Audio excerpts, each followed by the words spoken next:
എൻ്റെ പേര് Safwan. Section 425 section 427 plus PDPP act അദ്ദേഹം ചെയ്ത ഒഫൻസ് ആണ്. എന്നിട്ട് അദ്ദേഹം തെറ്റ് ചെയ്തിട്ടില്ലെന്ന് കോടതി പറഞ്ഞു. അദ്ദേഹത്തിനെതിരെ നിയമ നടപടി സ്വീകരിക്കേണ്ട ഉദ്യോഗസ്ഥന്മാർ കണ്ടശങ്കട വള്ളംകളിയാണ് പോയത്. ഞാൻ ടീച്ചറോട് ഇതിനെ കുറിച്ച് സംസാരിച്ചപ്പോൾ അന്ന് അവിടെ നിന്ന് പറഞ്ഞ ആരെങ്കിലും ഇവനൊരു ഒലക്കെടുത്ത് കൊടുക്കുക. സ്കൂൾ എന്ന് പറയുന്ന ഒരു സമ്പ്രദായത്തോട് ഞാൻ ഒട്ടും താല്പര്യത്തോടെ ഞാൻ പോയിട്ടില്ല. വിദ്യാഭ്യാസ മന്ത്രിനെ പറ്റി ഒരു നെഗറ്റീവ് ഒക്കെ പറഞ്ഞായിരുന്നു. ഈ എഡ്യൂക്കേഷൻ സിസ്റ്റം കോർഡിനേറ്റ് ചെയ്യുന്നത് വിദ്യാഭ്യാസം ഇല്ലാത്തവരാണ്. കമ്മി വന്നിട്ട് എന്നെ ഭീഷണിപ്പെടുത്തി കോടതിയിൽ ഹാജരാക്കിയാലല്ലേ ജയിലിലേക്ക് എത്തുള്ളൂ, അതിന്റെ മുമ്പ് എന്നെ വരഞ്ഞളഞ്ഞാലോ. 5-6 കൊല്ലം അകത്തോട് കഴിഞ്ഞ് കേസ് റീഓപ്പൺ ചെയ്യുന്നപ്പോ പുള്ളി എന്നോട് പറഞ്ഞത് അതിന്റെ മുമ്പ് തീർത്തളഞ്ഞാലോ എന്നാണ്. ഞാൻ പറഞ്ഞു പുള്ളിനോട് നിങ്ങൾ ഈ പോണ പോക്കിലും ലോറിയുടെ അടിപ്പെട്ടാ തീർന്നു. ഞാൻ പറഞ്ഞത് അവർ രോമത്തിനോട് കൊണ്ടിട്ടുണ്ട്. മരണം മുന്നിൽ കണ്ടുകൊണ്ട് ജീവിക്കുക എന്ന് പറഞ്ഞ ഒരിക്കലും പോസിബിൾ അല്ല. ആ കുട്ടീനെ കൊല്ലാൻ വേണ്ടി പുള്ളി വയറ് നിറച്ച് ഭക്ഷണം കൊടുത്തു, എന്നിട്ട് വയറ്റത്തേക്ക് ഇടിച്ചിട്ട് ചുമരുമൊക്കെ എറിഞ്ഞു. അങ്ങനെ ആ കുട്ടി ഭക്ഷണം തലച്ചോറ് കയറി മരിക്കരുത്. ഈ ടൈമിൽ മീഡിയ എന്താ റിപ്പോർട്ട് ചെയ്ത്? ഈ ടൈമിൽ മീഡിയക്ക് റിപ്പോർട്ട് ചെയ്യാൻ എന്താ വേണമെങ്കിലും പെണ്ണ് കേസ് വേണം. ഏതെങ്കിലും പെണ്ണുങ്ങൾക്ക് ആരെങ്കിലും മെസ്സേജ് അയച്ചത് വേണം. ഇങ്ങനത്തെ പൊളിറ്റിക്കലി വരുന്ന നേതാക്കന്മാരുടെ കേസുകൾ മാത്രം ആ സമയത്ത് മീഡിയ റിപ്പോർട്ട് ചെയ്യുള്ളൂ. ഒരാളുടെ സ്വകാര്യതയിലേക്ക് ഒളിഞ്ഞു നോക്കുക എന്ന് പറയുന്നത് അത്രത്തോളം നീചമായ ഒരു പ്രവൃത്തി ഇല്ല. അവരെയൊക്കെ വലിയ നാരികൾ വേറെ ഇല്ല. സ്ത്രീക്ക് നൽകുന്ന അവകാശം പുരുഷന് നൽകുന്നില്ല. ഇവിടെ ജനാധിപത്യമായ ഒരു ഭരണഘടന നിലകൊള്ളുന്നുണ്ട്. ദൃശ്യം സിനിമ ഇത് കണ്ടിട്ട് ഇതേ മോഡൽ കൊലപാതകങ്ങൾ ഇഷ്ടംപോലെ. ജോസഫ് ഒരു ഇന്റർവ്യൂ പറയുന്നത് കണ്ടിട്ടുണ്ട്. ദൃശ്യം വന്നതിന്റെ ശേഷമാണ് ഫോറൻസിക് ലാബിലേക്ക് CCTV അങ്ങനെ ഗവൺമെന്റ് സമ്പ്രദായത്തെ ചിന്തിപ്പിക്കാൻ വേണ്ടി അവിടെ സിനിമ വരേണ്ടി വന്നു. സിനിമക്ക് അത്ര ഇമ്പോർട്ടൻസ് ഇല്ല. മാർക്കോ കണ്ടിട്ട് വയലൻസ് ആവുന്ന കുട്ടികൾ കൽക്കി കണ്ടിട്ട് എന്തുകൊണ്ട് ഇവിടെ മതസൗഹാർദ്ദം പ്രചരിപ്പിക്കും? മാർക്കോ സിനിമ വയലൻസ് ഉണ്ടെന്ന് ഇവിടുത്തെ പല മീഡിയാസും പറയുന്നത് കണ്ടിട്ടുണ്ട്. കൽക്കി സിനിമയിൽ മതസൗഹാർദ്ദം ഉണ്ടെന്ന് ഒരു മീഡിയ പോലും പറയുന്നത് ഞാൻ കണ്ടിട്ടില്ല. മതത്തിന്റെ പേര് പറഞ്ഞ് ജനങ്ങൾ തമ്മി തല്ലണം, എന്നാലാണ് മീഡിയാസിന് റേറ്റിംഗ് കൂട്ടാൻ പറ്റുള്ളൂ. നമസ്കാരം, വോയിസ് ഓഫ് കെയറിലേക്ക് എല്ലാവർക്കും സ്വാഗതം. ഇന്ന് നമ്മുടെ കൂടെ ഉള്ളത് ദിലീപേട്ടന്റെ ബബ്ബ റിലീസായപ്പോൾ തിയേറ്ററിൽ റിലീസായ ഒരു ചെറുപ്പക്കാരനാണ്. നമസ്കാരം. നമസ്കാരം. എൻ്റെ പേര് സഫ്വാൻ. റീസെന്റ് +2 കംപ്ലീറ്റ് ചെയ്തു, പാസ് ഔട്ടായി. ഇപ്പോൾ 1 വർഷം എന്തായാലും ഇവിടുത്തെ വിദ്യാഭ്യാസ സമ്പ്രദായം പ്രോപ്പർ അല്ല എന്ന് എനിക്ക് തോന്നിയതുകൊണ്ട് 1 വർഷം ബ്രേക്ക് എടുത്തു. സ്വന്തമായിട്ട് എന്തെങ്കിലും ചെയ്യണം എന്നൊരു പ്ലാൻ ഉണ്ട്. ഇപ്പോൾ ക്ലീൻഫൈ എന്ന പേരിലൊരു സ്റ്റാർട്ടപ്പ് തുടങ്ങിയിരിക്കുകയാണ്. 1 ഇയർ കണ്ടിന്യൂ ആയിട്ട് ഞങ്ങൾ വീഡിയോ ചെയ്യും. 1 ഇയർ കൊണ്ട് ഈ കമ്പനിയിൽ ഉണ്ടാകുന്ന മാറ്റങ്ങളൊക്കെ നിങ്ങൾക്ക് ഇതിൽ കാണാൻ കഴിയും. അതാണ് ഇപ്പോൾ കറന്റ് പ്ലാൻ. ഈ പോലീസുകാർ വള്ളംകളിക്ക് പോയൊരു സംഭവം പറഞ്ഞായിരുന്നല്ലോ, അതെങ്ങനെ അറിഞ്ഞു? ആ ഇൻസിഡൻസ് അതെന്ന് പറയുന്നത് ഞാനൊരു ആലങ്കാരികമായിട്ട് പറഞ്ഞതാണ്. അത് പറഞ്ഞതിന്റെ ടോൺ ഏതാന്ന് മനസ്സിലാവും. ഇപ്പോൾ നോക്കുകയാണെങ്കിൽ ഞാൻ നന്നായിട്ട് സിനിമകൾ കാണുന്ന കൂട്ടത്തിലാണ്. ഇപ്പോൾ അയ്യപ്പനും കോശിയില് പൃഥ്വിരാജിന്റെ ക്യാരക്ടർ ആ നാട്ടിലോട്ട് പോകുമ്പോൾ വണ്ടി എടുത്ത് പോകുന്ന ടൈമിൽ പോലീസുകാരെ വന്ന് ചോദിക്കുന്നുണ്ട് എങ്ങോട്ട് പോവുകയാണ്. ഇപ്പോൾ പൃഥ്വിരാജിന്റെ ക്യാരക്ടർ പറയുന്നുണ്ട് കണ്ടശങ്കട വള്ളംകളി കാണാൻ പോവാണ്, പോരുന്നോന്ന് ചോദിക്കുന്നുണ്ട്. ആ ഒരു ടോണിൽ അങ്ങനെ ഷൗട്ട് ചെയ്ത് പറയുമ്പോൾ അറിയാതെ വന്നു പോയതാണ്, അത്രേ ഉള്ളൂ. നമ്മളെ വിദ്യാഭ്യാസ മന്ത്രിനെ പറ്റി ഒരു നെഗറ്റീവ് ഒക്കെ പറഞ്ഞായിരുന്നല്ലോ ഈ സ്കൂളിനെ റിലേറ്റ് ചെയ്തിട്ട്. അതിലാണല്ലോ എല്ലാവരും വീഡിയോ കണ്ട് റിയാക്ട് ചെയ്തത് ഒരുപാട് പേര്. എന്തുകൊണ്ടാണ് അങ്ങനെ പറയേണ്ടായ കാര്യം? അങ്ങനെ പറയുന്നത് കള്ളു കുടിക്കുന്ന ഒരാള് കള്ളു കുടിച്ചുകൊണ്ടിരിക്കുന്ന ടൈമിൽ കള്ളു കുടിക്കരുത് കാരണം മറ്റുള്ളവർ ഉപദേശിക്കുന്ന പോലെയാണ് മന്ത്രി ഇപ്പൊ ചെയ്തത്. മന്ത്രി ഒന്ന് ചെയ്യുന്നു, അല്ലെങ്കിൽ പിന്നെ മന്ത്രി വിദ്യാഭ്യാസ സമ്പ്രദായത്തിൽ ഇങ്ങനെ ഒരു കേടുപാട് വരുത്തിയപ്പോ മന്ത്രി ഒന്ന് മാപ്പ് പറയാം സ്റ്റുഡൻസിന്റെ അടുത്ത്, ഞാൻ എന്നങ്ങനെ ചെയ്തത് തെറ്റാണ്, നിങ്ങളാരും ഇത് മേലാൽ ആവർത്തിക്കരുത്, അങ്ങനെ പറയുകയാണെങ്കിൽ ഓക്കെ. തെറ്റ് പറ്റുന്നത് മനുഷ്യ സഹജമാണ്, പക്ഷെ ക്ഷമിക്കുന്നതാണ് ദൈവികം. പക്ഷെ അതിന് ക്ഷമ നടത്താനുള്ള ഒരു ഒരുക്കം മന്ത്രിയുടെ ഭാഗത്തു നിന്ന് വരാത്ത കാലത്തോളം മന്ത്രിക്ക് ഇത് പറയാനുള്ള യോഗ്യത ഇല്ല എന്നാണ് ഞാൻ ഇപ്പോൾ മനസ്സിലാക്കുന്നത്. അത് തന്നെയാണ് ഞാനിപ്പോഴും വിശ്വസിച്ച് നിൽക്കുന്നത്. പക്ഷെ ഭൂരിഭാഗം കുട്ടികളും നമ്മുടെ മന്ത്രി അപ്പൂപ്പ എന്നുള്ള പേരിലാണ് ശിവൻകുട്ടി സാറിനെ അഭിസംബോധന ചെയ്യുന്നത്. അപ്പൊ അത്രയും കുട്ടികൾക്ക് ഫേവറേറ്റ് ആയിട്ടുള്ള ഇപ്പോ ഒരുപാട് മാറ്റങ്ങളൊക്കെ നമ്മുടെ വിദ്യാഭ്യാസത്തിൽ തന്നെ ആള് വരുത്തിയിട്ടുണ്ടെന്നാണ് എന്റെ വിശ്വാസം. അപ്പൊ അങ്ങനെ ആളെ പറ്റി പണ്ട് നടന്ന സംഭവം അങ്ങനെ പറയുമ്പോ അതൊരു പ്രശ്നമല്ലേ? ഈ പണ്ട് നടന്ന സംഭവം എന്ന് പറയുന്നത് എല്ലാവരും കണ്ടു കഴിഞ്ഞൊരു സംഭവമാണ്. ഈ പണ്ട് നടന്നെന്ന് പറയുന്നത് ഈ നടന്ന സംഭവം എന്നിട്ട് വിദ്യാർത്ഥി സമൂഹത്തോട് മാപ്പ് പോലും പറയാതെ പുള്ളി ഇങ്ങനെ ഒരു തെറ്റ് ചെയ്തുകൊണ്ടിരിക്കുമ്പോൾ ഞാനും പുള്ളിനെ റെസ്പെക്ട് ചെയ്യുന്നുണ്ട്. അയാൾ എന്നൊരിക്കലും ഞാൻ എവിടെയും വിളിച്ചിട്ടില്ല. അദ്ദേഹം ആ വീഡിയോ തന്നെ കണ്ടാൽ അദ്ദേഹം എന്ന് വിളിച്ചാണ് ഞാൻ അയാളെന്ന് വിളിച്ചില്ല, സോറി, അദ്ദേഹം എന്ന് വിളിച്ചുകൊണ്ടാണ് മന്ത്രിനെ ഞാൻ അഭിസംബോധന ചെയ്യുന്നത്. പിന്നെ ഒരുപാട് നന്മ ചെയ്തുകൊണ്ട് പിന്നെ തെറ്റ് ചെയ്യാമെന്നില്ല. ഇപ്പോ ചരിത്രപരമായിട്ട് നോക്കുകയാണെങ്കിൽ അറബിയ ഭരിച്ചിരുന്ന ഒരു പഴയ ചക്രവർത്തി ഉണ്ട്, കേട്ടിട്ടുണ്ടോ? ഹജ്ജാജ് ഇബ്നു യൂസഫ് എന്ന് പറയും. പുള്ളി എന്ന് പറയുന്നത് ഇപ്പോ പുള്ളിയുടെ കാര്യം നോക്കുകയാണെങ്കിൽ ഇസ്ലാമിക ചരിത്രത്തിന്റെ ഒരു ഭാഗമാണ്. ഞാൻ വെറുതെ കണക്ട് ചെയ്യാൻ വേണ്ടി ഒന്ന് പറഞ്ഞു പോകുന്നുള്ളൂ. പുള്ളി നോക്കുകയാണെങ്കിൽ പുള്ളി ഒരുപാട് ഒരു നന്മ ചെയ്തിട്ടുണ്ട്, മുഖ്യമായൊരു നന്മ ചെയ്തിട്ടുണ്ട്. കാരണം ഖുറാൻ എന്ന് പറയുന്ന ഒരു വേദഗ്രന്ഥമുണ്ട് ദൈവത്തിന്റെ. ഈ ഖുറാനിലെ അക്ഷരങ്ങൾ കൂട്ടിച്ചേർത്തത് പുള്ളിയാണ്. പുതിയൊരു ഖുറാൻ ഓതുന്നവർക്ക് വേണ്ടിയിട്ട് അങ്ങനെ പുള്ളിയാണ് ചെയ്തത്. പക്ഷെ പുള്ളി ഒരുപാട് പണ്ഡിതന്മാരെ നരഹത്യ ചെയ്തിട്ടുണ്ട്. പുള്ളി ഭരണത്തിൽ കയറിയപ്പോൾ ആദ്യമായിട്ട് പ്രസംഗം നടത്തി. അന്ന് പുള്ളി പറഞ്ഞത് ഇങ്ങനെ സഭയ്ക്കൊന്ന് മുഴുവൻ കണ്ണോടിച്ചുകൊണ്ട് പുള്ളി പറഞ്ഞ്, ഇവിടെ പഴുത്ത് പാകമായ ഒരുപാട് പഴങ്ങളെ ഞാൻ കാണുന്നുണ്ട്, അതെല്ലാം ഞാൻ വെട്ടി ഒതുക്കിക്കോളാന്ന് പറഞ്ഞു. അതിന്റെ ഉദ്ദേശം ഭാഷാ സാഹിത്യകാരന്മാർ വ്യാഖ്യാനിച്ചത് ഒരുപാട് പേരുടെ തലകളായിരുന്നു പഴുത്ത പഴങ്ങളായിട്ട് പുള്ളി കണ്ടത്. അപ്പൊ നമ്മൾ ഒരുപാട് നന്മ ചെയ്തുകൊണ്ട് നമുക്ക് തിന്മ ചെയ്യാനുള്ള ഒരു ലൈസൻസ് ഉണ്ടാക്കാം എന്നുള്ള ഒരു ധാരണ തെറ്റാണെന്നാണ് ഞാൻ മനസ്സിലാക്കുന്നത്. അതുകൊണ്ടാണ് ഞാൻ ഇങ്ങനെ എന്റെ നിലപാട് വ്യക്തമായി അറിയിച്ചത്. ഈ സ്കൂളിലൊക്കെ കുട്ടികൾ ഒരുപാട് ട്രോമാസ് ഒക്കെ അനുഭവിക്കുന്നു പറഞ്ഞായിരുന്നല്ലോ. എന്തൊക്കെയാണ് കുട്ടികൾ ശരിക്കും ട്രോമാസ് സ്കൂളിൽ നേരിടുന്നത്? അപ്പോൾ എൻ്റെ ഒരു കാഴ്ചപ്പാടിൽ ഏറ്റവും വലിയൊരു കാര്യം എന്ന് പറയുന്നത്, ഒരു +1 സ്റ്റുഡൻറ്റിന്, ഒരു +1 +2 സ്റ്റുഡൻറ്റിന് 6 സബ്ജക്റ്റാണ് പഠിക്കാനുള്ളത്. പക്ഷെ അവിടെ 7 സബ്ജക്റ്റ് എടുക്കുന്നുണ്ട്. ഈ 7ാമതൊരു സബ്ജക്റ്റ് ഒരു ദിവസം റിപ്പീറ്റ് അടിച്ചു വരികയാണ്. അപ്പൊ ഇങ്ങനെ വരുന്ന ടൈമിൽ ഇത് എടുക്കാൻ വരുന്ന അധ്യാപകനോ ക്ലാസ്സിലിരിക്കുന്ന കുട്ടിക്കോ ഒരു ഉന്മേഷമില്ല. അപ്പൊ ഞാനിത് ശ്രദ്ധിച്ചപ്പോൾ എൻ്റെ സ്കൂളിൽ എക്സാമിന്റെ ടൈം ആയപ്പോൾ വിദ്യാർത്ഥികളുടെ പാരന്റ്സ് മീറ്റിംഗ് ആയിരുന്നു. വിദ്യാർത്ഥികളുടെ ഭാഗത്ത് നിന്ന് എന്തെങ്കിലും ഒരു സജഷൻ പറയണം എന്ന് പറഞ്ഞപ്പോൾ ഞാൻ എഴുന്നേറ്റ് നിന്ന് എൻ്റെ ഒരു സജഷൻ പറഞ്ഞു.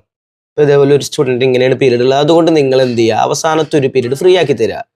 ഇപ്പോൾ ഓൾമോസ്റ്റ് അധിക പാരന്റ്സിനും വിദ്യാർത്ഥികൾ, സ്റ്റുഡൻസ് അല്ലെങ്കിൽ നമ്മുടെ പ്രായക്കാർ ചോദിക്കുന്ന ചോദ്യങ്ങൾക്ക് ഉത്തരം തരാൻ കഴിഞ്ഞോളണമെന്നില്ല. അത്ര എഡ്യൂക്കേറ്റഡ് അല്ലാത്ത ആളുകളുണ്ട്. അപ്പോൾ ഒരു ടീച്ചർ അവിടെ ആക്റ്റീവ് ആവുക, ആ പീരീഡ്, ആ ഫ്രീ ആക്കി തരുന്ന പീരീഡ്, ഈ പീരീഡ് കുട്ടികൾക്ക് പഠിക്കേണ്ട കാര്യങ്ങളാണെങ്കിലും ഇപ്പോൾ റീഡിങ് ഹാബിറ്റ്സ് ഉണ്ടാക്കിയെടുക്കാൻ വേണ്ടി ലൈബ്രറി വായിക്കാനാണെങ്കിലും ഉപയോഗപ്പെടുത്തി കൊടുക്കുക. അപ്പം ഞാൻ ടീച്ചറോട് ഇതിനെക്കുറിച്ച് സംസാരിച്ചപ്പോൾ അന്ന് അവിടുന്ന് പറഞ്ഞ ആരെങ്കിലും ഇവനൊരു ഒലക്കെടുത്ത് കൊടുക്കുമെന്നാ അന്ന് ചോദിച്ചത്. അത്രയും പാരൻസ് ഉണ്ട് കൂട്ടത്തിൽ, എൻ്റെ ഉമ്മ ഇരിക്കുന്നുണ്ട്. അങ്ങനെ പറയാനുള്ളൊരു ധൈര്യം ഞാൻ മാത്രമാണ് സ്കൂളിൽ കാണിച്ചത്. ശരിക്കും എനിക്ക് ഇൻസൾട്ടായി. അതുകൊണ്ട് തന്നെ സ്കൂൾ എന്ന് പറയുന്ന ഒരു സമ്പ്രദായത്തോട് ഞാൻ ഒട്ടും താല്പര്യത്തോടെ ഞാൻ പോയിട്ടില്ല. ഇപ്പൊ ചില ആളുകളൊക്കെ പറയുന്നത് കേട്ടിട്ടുണ്ട്, വീണ്ടും ആ 10ാം ക്ലാസ്സിലേക്ക്, വീണ്ടും +2 കാലഘട്ടത്തിലേക്ക് പോകാൻ പറ്റിയിരുന്നെങ്കിൽ. ഇത് എനിക്ക് ഒരിക്കലും തോന്നിയിട്ടില്ല. എങ്ങനെയെങ്കിലും ഇത് കഴിഞ്ഞ് കിട്ടിയല്ലോ, ഇനി തുടർന്നുള്ള പഠനം നല്ലപോലെ ബെറ്റർ ആക്കണം എന്നൊരു ചിന്ത മാത്രമേ എനിക്ക് ഇതുവരെ ഉണ്ടായിട്ടുള്ളൂ. അപ്പൊ ടീച്ചേഴ്സിന് നല്ല രീതിക്ക് ടീച്ച് ചെയ്യാനുള്ള ഒരു ഓപ്ഷനും കൂടെ കൊടുക്കണം എന്നാണ് പറയുന്നത്. ഈ ഗവൺമെന്റ് ജോലി എന്ന് പറഞ്ഞാൽ ഒരു ജീവപര്യന്താണ്. നമ്മൾ അതിലോട്ട് എങ്ങനെയെങ്കിലും കയറിയാൽ മതി, പിന്നെ ഒരു തിരിച്ചുപോക്കില്ല. എന്തൊക്കെ കാണിച്ചു കൂട്ടിയാലും നമ്മുടെ പിരിച്ചു വിടുന്നൊരു സാഹചര്യം അധികം ഇല്ല. ഞാൻ അതുവരെ കേട്ടിട്ടില്ല അങ്ങനെ. പക്ഷെ അഴിമതി കാണിക്കുന്നപ്പോൾ ജയസൂര്യ ഒരു സിനിമ പറയുന്നുണ്ടല്ലോ, അഴിമതി കാണിക്കുന്ന രാഷ്ട്രീയക്കാരനെ 5 കൊല്ലം സഹിച്ചാൽ മതി, പക്ഷെ അഴിമതി കാണിക്കുന്ന സർക്കാർ ഉദ്യോഗസ്ഥനെ എത്ര കൊല്ലം സഹിക്കണം എന്ന് പുള്ളി ചോദിക്കുന്നുണ്ട്. അത് തന്നെയാണ് ഞാൻ ഈ വിഷയത്തിൽ മനസ്സിലാക്കിയിട്ടുള്ളത്. ടീച്ചേഴ്സ് ഒന്നും കൂടെ, വിദ്യാർത്ഥികൾ എന്താണ് ഇപ്പോൾ ഈ എഡ്യൂക്കേഷൻ സിസ്റ്റം കോർഡിനേറ്റ് ചെയ്യുന്നത് വിദ്യാഭ്യാസം ഇല്ലാത്തവരാണ്. ശരിക്കും സ്റ്റുഡൻസ് എന്താണോ ആവശ്യപ്പെടുന്നത് അതാണ് സ്റ്റുഡൻസിന് കൊടുക്കേണ്ടത്. ശരിക്കും സ്റ്റുഡൻസിന് ഒരു വോയിസ് കൊടുക്കണം, വിദ്യാഭ്യാസം എങ്ങനെ ആക്കണം. അപ്പൊ ഞാൻ ടീച്ചേഴ്സിന്റെ അടുത്ത് അഗൈൻ പിറ്റേ ദിവസം ഞാൻ സ്കൂളിൽ നിന്ന് ക്ലാസ്സിലൊന്നും ആകെ മൈൻഡ് ഔട്ട് ആയിരിക്കും, ഫോക്കസ് ചെയ്യാൻ പറ്റുന്നില്ല. പിന്നെ ടീച്ചറിന്റെ അടുത്ത് ഇങ്ങനെ സംസാരിച്ചു, ചെറിയൊരു ഡിബേറ്റ് ആയി. ടീച്ചർ പറഞ്ഞു, ഇങ്ങനെ ഒരു പീരീഡ് നിങ്ങൾക്ക് ഫ്രീ ആക്കി തന്നു കഴിഞ്ഞാൽ ഞങ്ങൾക്ക് പോർഷൻസ് തീർക്കാൻ പറ്റില്ല. അപ്പൊ ഞാൻ പറഞ്ഞു, വിദ്യാർത്ഥികൾ പഠിപ്പിക്കുന്നത് മനസ്സിലാവേണ്ട ചോദിച്ചു. ടീച്ചർ, ഞങ്ങൾക്ക് അത് ഉദ്ദേശമില്ല, ഞങ്ങൾക്ക് പോർഷൻസ് തീർക്കുക, സാലറി വാങ്ങുക, അത്രേ ഞങ്ങൾക്ക് ഉദ്ദേശമുള്ളൂ. കൂടുതൽ പഠിക്കുന്നതിനേക്കാൾ കുറച്ച് പഠിക്കുക, ആ പഠിക്കുന്ന കാര്യം ഏറ്റവും നന്നായി മനസ്സിലാക്കുക, അതിനോട് യോജിക്കുന്ന ഒരാളാണ് ഞാൻ. ഒരുപാട് പോർഷൻസ് തീർത്തുകൊണ്ട് കാര്യമില്ലല്ലോ, പഠിപ്പിക്കുന്നത് എല്ലാ സ്റ്റുഡൻസിനും മനസ്സിലാവട്ടെ, അങ്ങനെയുള്ള ഒരു വിദ്യാഭ്യാസ സമ്പ്രദായം പ്രോപ്പർ ആക്കുന്നുണ്ട്.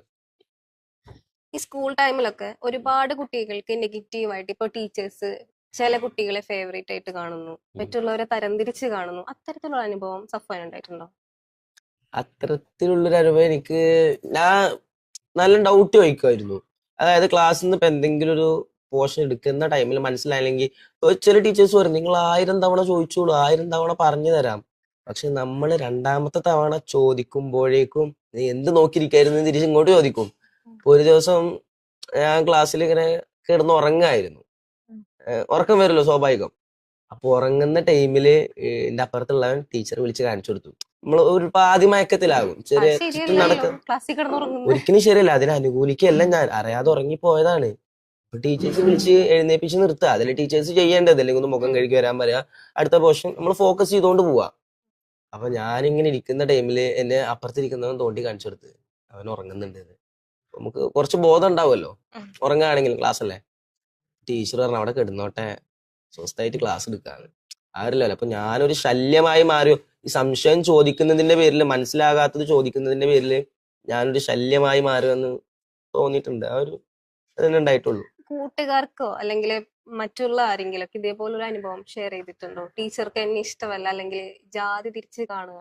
അപ്പൊ നമ്മുടെ കാലത്ത് ഈ കൂടുതലും ജാതി കേട്ടിട്ടുണ്ട്. തിരിച്ച് കാണുക വെച്ചാൽ ഇത് ഏറ്റവും കൂടുതൽ ബാധിക്കുന്നത് ചെറിയ കുട്ടികളെയാണ്. ഞാൻ 5ാം ക്ലാസ് കഴിഞ്ഞതിന് ശേഷം ഈ സ്റ്റേറ്റ് സിലബസ് നിന്ന് വിട്ടു നിന്ന ഒരാളാണ്. പിന്നെ ദറസ് എന്ന് പറയുന്ന ഒരു സമ്പ്രദായത്തിലാണ് ഞാൻ പഠിച്ചതും വളർന്നതൊക്കെ. ഒരു 6 കൊല്ലത്തോളം അവിടെ ആയിരുന്നു. പിന്നെ 10ാം ക്ലാസ്സിലോട്ടാണ് ഞാൻ തിരിച്ചു വരുന്നത്. ഈ പ്രായമായപ്പോ ഇതിനെക്കുറിച്ച് നമ്മളധികം ബോധേഡല്ലാത്ത അല്ലെങ്കിൽ ടീച്ചേഴ്സ് ഇങ്ങനെ പറയുമ്പോൾ വിഷമിച്ചിരിക്കുന്ന ഒരു കാലഘട്ടം കഴിഞ്ഞു.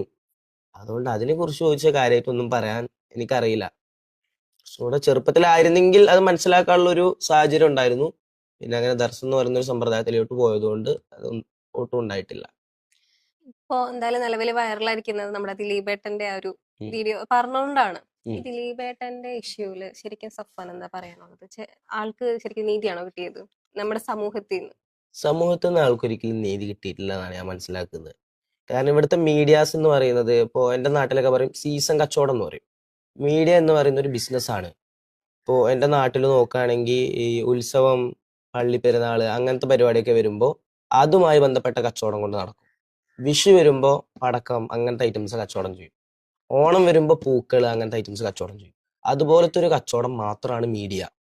കാരണം കഴിഞ്ഞ ഇലക്ഷന്റെ സമയത്ത് ഒരു കുട്ടിയെ, ഒരു 1.5 വയസ്സുള്ള കുട്ടിയെ ആ കുട്ടിയുടെ അമ്മയുടെ 2ാമത്തെ കാമുകൻ വന്ന് കൊന്ന കാര്യം നിങ്ങൾ അറിഞ്ഞിരുന്നോ?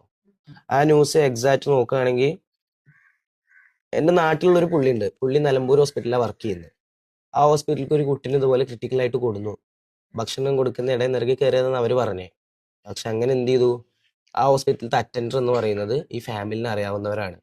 അവർ ഡോക്ടറെ അടുത്ത് പറഞ്ഞു കേസൊന്നും എന്തായാലും നല്ലപോലെ ഫോക്കസ് ചെയ്ത് നോക്കിക്കോ, പിന്നെ ഫാമിലി ഇങ്ങനെ ഇഷ്യൂസ് ഉള്ളതാണെന്നൊക്കെ പറഞ്ഞപ്പോൾ ആദ്യത്തെ ഭർത്താവിന് വിട്ടിട്ട് 2ാമത്തെ കാമുകൻ്റെ ഒപ്പം പോയതാണ്. എഗെയിൻ ഇതിന്റെ ട്രൂത്ത് എന്താന്ന് വെച്ചാൽ ആ കുട്ടീനെ കൊല്ലാൻ വേണ്ടി പുള്ളി വയറ് നിറച്ച് ഭക്ഷണം കൊടുത്തു. എന്നിട്ട് വയറ്റത്തേക്ക് ഇടിച്ചിട്ട് ചുമരുമൊക്കെ എറിഞ്ഞു. അങ്ങനെ ആ കുട്ടി ഭക്ഷണം തലച്ചോറ് കയറി മരിക്കരുത്. ഡ്രസ്സ് കട്ട് ചെയ്ത് നോക്കുമ്പോൾ വിവരം അറിഞ്ഞു. അന്ന് ഇലക്ഷന്റെ കലാശക്കൊട്ടാണ്. ഈ ടൈമിൽ മീഡിയ എന്താ റിപ്പോർട്ട് ചെയ്ത്? ഈ ടൈമിൽ മീഡിയക്ക് റിപ്പോർട്ട് ചെയ്യാൻ എന്താ വേണ്ടത്? നിങ്ങൾ പറ. ആരെങ്കിലും പെണ്ണ് കേസ് വേണം. ഏതെങ്കിലും പെണ്ണുങ്ങൾക്ക് ആരെങ്കിലും മെസ്സേജ് അയച്ചത് വേണം. ഇങ്ങനത്തെ പൊളിറ്റിക്കലി വരുന്ന നേതാക്കന്മാരുടെ കേസുകൾ മാത്രം ആ സമയത്ത് മീഡിയ റിപ്പോർട്ട് ചെയ്യുള്ളൂ. ആ സമയത്ത് മീഡിയക്ക് ഇങ്ങനെ ഒരു ന്യൂസ് ഇട്ടുകൊണ്ട് ഒരു കാര്യമില്ല. അതുകൊണ്ട് മീഡിയ എന്ന സീസൺ കച്ചവടക്കാരെ ഞാൻ ഒട്ടും നോക്കുന്നില്ല. അവരെയൊക്കെ വലിയ നാരികൾ വേറെ ഇല്ല. നല്ലപോലെ കൊടുക്കുകയാണെങ്കിൽ ശരിക്കും നമ്മൾ ഏറ്റവും റെസ്പെക്ട് ചെയ്യേണ്ട ആളുകൾ മീഡിയയാണ്. ഓലെ ജോലി ശരിക്കും ചെയ്യുന്നുണ്ടെങ്കിൽ. ഇങ്ങനെയുള്ള മഞ്ഞപ്പത്രക്കാരെ ഞാനൊട്ടും അവരെ കുറിച്ച് ഞാൻ ചിന്തിക്കാറ് പോലും ഇല്ല. എല്ലാവരും നമുക്ക് അതുപോലെ ജനറലൈസ് ചെയ്യാൻ പറ്റും. നല്ല മീഡിയാസ് ഉണ്ടോന്ന് വെച്ചാൽ 1-2 റിപ്പോർട്ടർമാരിലൊക്കെ ഞാൻ നല്ലവരെ കണ്ടിട്ടുണ്ട്. പേരെടുത്ത് പറയേണ്ട കാര്യമില്ല, മനസ്സിലാവും ന്യൂസ് റെഗുലറി കാണുന്ന ആളുകളാണെങ്കിൽ. അപ്പൊ അതുപോലെ തന്നെ നമുക്കൊരു എല്ലാവർക്കും ഒരു ഇതുപോലെ തോന്നിയതാണ് ഡ്രോൺ പറത്തിയ ഒരു സംഭവം ഉണ്ടായിരുന്നു ദിലീപേട്ടന്റെ മുകളിലേക്ക്. അതും ഇതുപോലെ തന്നെ ഒരു വളരെ മോശം. മറ്റൊരാളുടെ സ്വകാര്യതയിലേക്ക് ഒളിഞ്ഞു നോക്കുക എന്ന് പറയുന്നത് ഇത്രത്തോളം നീചമായ ഒരു പ്രവൃത്തി ഇല്ല.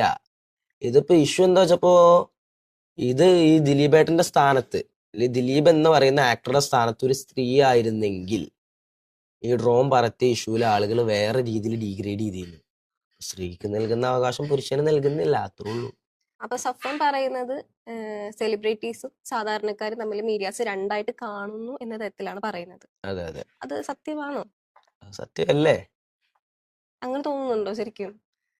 അങ്ങനെ തോന്നിയിട്ടുണ്ട്. ഇപ്പോ മറ്റൊരാളുടെ സ്വകാര്യതയിലേക്ക് കൈ കടത്തുക എന്ന് പറഞ്ഞാൽ വളരെ മോശമായ ഒരു കാര്യമാണ്. ഇപ്പോ ഒരാളിപ്പോ എന്റെ വീട്ടിൽ ആ ഷർട്ട് ഇടാതെ നടക്കില്ലേ, അപ്പൊ ആ സമയത്താണ് ഇങ്ങനെ ഒരാള് ഡ്രോണും പറത്തിക്കൊണ്ട് വരുന്നുണ്ടെങ്കിൽ അത് എനിക്ക് എത്രത്തോളം, ഇപ്പോ നിങ്ങൾക്ക് കംഫർട്ട് ആവുന്ന വസ്ത്രം നിങ്ങൾ നിങ്ങളുടെ വീട്ടിൽ ധരിക്കുക, പുറത്തിറങ്ങുമ്പോൾ അതുപോലത്തെ വസ്ത്രങ്ങളാവൂല. അപ്പൊ നമുക്ക് ഇഷ്ടമുള്ള വസ്ത്രം നമ്മുടെ വീട്ടിൽ പോലും ധരിക്കാനുള്ള സ്വാതന്ത്ര്യം നമുക്ക് നിഷേധിക്കപ്പെടുമ്പോൾ അത് ജനങ്ങളുടെ ആധിപത്യമാകുന്നുണ്ടോ? ഇപ്പൊ ഇവിടെ ജനാധിപത്യമായ ഒരു ഭരണഘടന നിലകൊള്ളുന്നുണ്ടോ? എന്തായാലും ദിലീപേണ്ട സംഭവം പറഞ്ഞ വൈറലായ സ്ഥിതിക്ക് നാട്ടിൽ നിന്നൊക്കെയുള്ള റെസ്പോൺസ് എന്തായിരുന്നു? നാട്ടിൽ നിന്നുള്ള റെസ്പോൺസ് എന്ന് പറയുന്നത് വീട്ടിൽ നിന്ന് ഇങ്ങനെ വലിയ റെസ്പോൺസ് ഒന്നും ഇല്ല, വലിയ റിയാക്ഷൻ ഒന്നും ഇല്ല. എന്തായാലും രക്ഷപ്പെട്ട് കണ്ടാൽ മതി. ഇത് തന്നെ ആവണമെന്ന് ആരും ഇങ്ങനെ ഷാഠ്യം പിടിക്കുന്ന ഒരു കൂട്ടത്തിലുള്ള ഒരു ഫാമിലി അല്ല. നാട്ടുകാരൊക്കെ സപ്പോർട്ടായിരുന്നു. നാട്ടുകാരൊക്കെ സപ്പോർട്ടല്ല. നാട്ടുകാരെ ഭാഗത്ത് എന്ന് വെച്ചാൽ 2 വ്യക്തികളെ പറയാം. 2 പേരും സഖാക്കന്മാരാണ്. അതിൽ ഒരാള് ഒറിജിനൽ സഖാവാണ്. ഞാൻ ഇങ്ങനെ കടയിൽ പോയപ്പോ പുള്ളിനെ കണ്ട്, പുള്ളി ബാക്കിലിരിക്കുന്നത്. അപ്പൊ പുള്ളിനെ കാണാത്ത പോലെ നടന്നത്. ഈ ഒരു ഇഷ്യൂവിന്റെ പേരിൽ പുള്ളി എന്താ എങ്ങനെ പ്രതികരിക്കും അറിയാത്തോണ്ട് അപ്പൊ പുള്ളി ബാക്കിൽ നിന്ന് തന്നെ വിളിക്കുന്നുണ്ട്. പുള്ളി പറഞ്ഞ വീഡിയോ കണ്ടു, ഉഷാറായിട്ടുണ്ട്, ഇനി ഇതുപോലെ വീഡിയോ ഒക്കെ ചെയ്യണം. പുള്ളി ആ രീതിയിൽ പറഞ്ഞു. അതാണ് ഞാൻ മനസ്സിലാക്കിയെടുത്തോളം യഥാർത്ഥ ഒരു സഖാവ്. രണ്ടാമത് ഞാൻ കണ്ടത് ഒരു കമ്മി എന്ന് പറയും. ഇൻസ്റ്റാഗ്രാമിലൊക്കെ ഇങ്ങനെ കമന്റിൽ കാണുന്ന ഒരു പ്രയോഗമാണ്. അതെ, എക്സാക്ട്ലി. ഞാനത് ഫുള്ള് പറയണ്ടെന്ന് വെച്ചതാണ്. അങ്ങനത്തെ കമ്മികളെ കാണും. അങ്ങനത്തെ ഒരു കമ്മി വന്നിട്ട് എന്നെ ഭീഷണിപ്പെടുത്തി. പുള്ളി എന്നോട് പറഞ്ഞത്, നീ ഇങ്ങനെ പറയാനും നിക്കണ്ട, ഒരു വട്ടം പറഞ്ഞത് ഇപ്പൊ മന്ത്രി എം എൽ എമാരൊക്കെ കുട്ടിയല്ലേ വെച്ചിട്ടുണ്ട് കണ്ണടക്കും, ഇനി ഇതുപോലെ പറഞ്ഞു കഴിഞ്ഞാൽ എനിക്കിട്ട് പണി കിട്ടുന്നു. അപ്പൊ ഞാൻ പുള്ളിയുടെ അടുത്ത് തിരിച്ചു ചോദിച്ചു, എന്താ ഇപ്പൊ പണി? അവള് പറഞ്ഞ ജയിലിലാക്കിയാലോ ചോദിച്ചു. കൂടി വന്ന ഒരു 6 കൊല്ലം അല്ലെങ്കിൽ 5 കൊല്ലം ഞാൻ ജയിലിൽ കിടക്കും. ഈ കാലയളവ് കൊണ്ട് പഠിച്ച് വക്കീലായി LLB എടുത്ത് തിരിച്ചു വന്ന് ഈ കേസ് ഞാൻ റീഓപ്പൺ ചെയ്തോണ്ട് അതിനുള്ളൊരു ബുദ്ധിയൊക്കെ പടച്ചോന്ന് തന്നിട്ടുണ്ടായിരുന്നു. അപ്പൊ പുള്ളി അഗൈൻ തിരിച്ചു പറഞ്ഞു, എന്നെ കോടതിയിൽ ഹാജരാക്കിയാലല്ലേ ഇത് ജയിലിലേക്ക് എത്തുള്ളൂ, അതിന്റെ മുമ്പ് എന്നെ വരഞ്ഞളഞ്ഞാലോ. പുള്ളി അങ്ങനെ ഭീഷണിപ്പെടുത്തുക. അപ്പൊ ഞാൻ എന്ന വ്യക്തി അവർക്ക് ഒട്ടും ഭീഷണിയായിട്ടില്ല. ഞാൻ പറഞ്ഞ ഈ വിദ്യാഭ്യാസ മന്ത്രിയുടെ ഈ കാര്യം നിയമസഭയിൽ നിന്നുകൊണ്ട് കാണിച്ചു കൂട്ടിയത് ഇത് ലോകം മുഴുവൻ 1 തവണയല്ല 2 തവണയല്ല പല തവണ കണ്ടതാണ് നവമാധ്യമങ്ങളിലൂടെ. ഈ കാര്യം ഞാൻ അഗൈൻ വെറുതെ ഒന്ന് എടുത്ത് പൊലിപ്പിച്ച് കുറച്ച് ഇന്റേതായ സാഹിത്യം കൂട്ടി ഒന്ന് പറഞ്ഞു എന്നുള്ളൂ. അപ്പൊ തന്നെ അവർക്ക് ഇങ്ങനെ ഭീഷണിയായെങ്കിൽ അവരുടെ വീഡിയോ അല്ലെങ്കിൽ അവരുടെ പുറം ലോകം കാണാത്ത കാര്യങ്ങൾ പുറത്ത് പറഞ്ഞവരെ അവരെന്തൊക്കെ ചെയ്ത് കാണും, എന്തൊക്കെ ചെയ്തിട്ടുണ്ടാകും, അതിലെത്രണ്ണം പുറത്ത് വന്നു, എത്രണ്ണം പുറത്ത് വരാനുണ്ടാകും.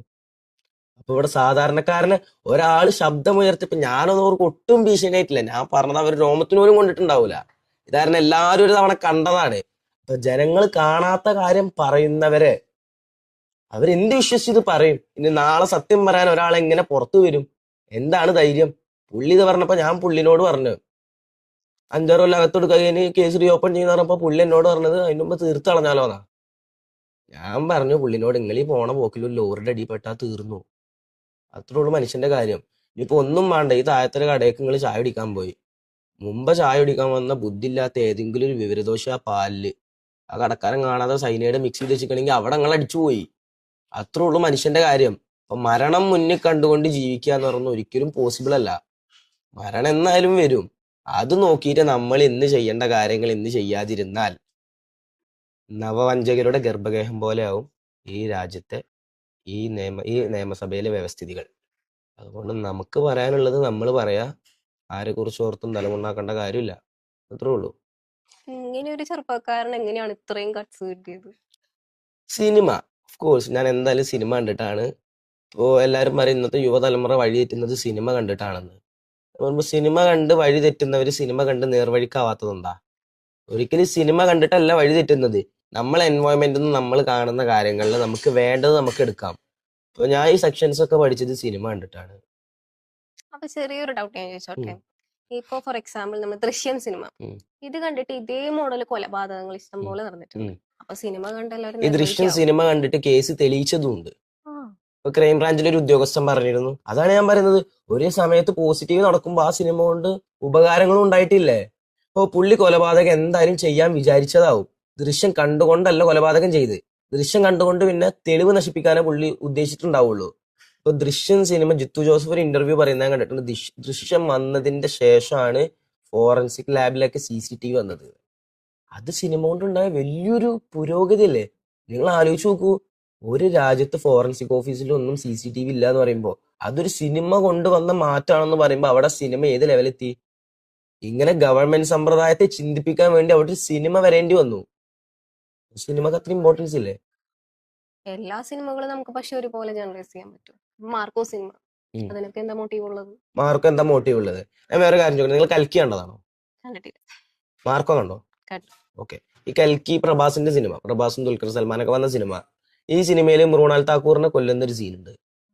ഈ സീനില് അവിടുത്തെ വില്ലൻ ക്യാരക്ടർ പറയുന്നുണ്ട്. വില്ലൻ ക്യാരക്ടർ കൊല്ലുമ്പോ അവിടെ ഉണ്ടായ വേറൊരു ക്യാരക്ടർ പറയുന്ന ഒരു സീനുണ്ട്.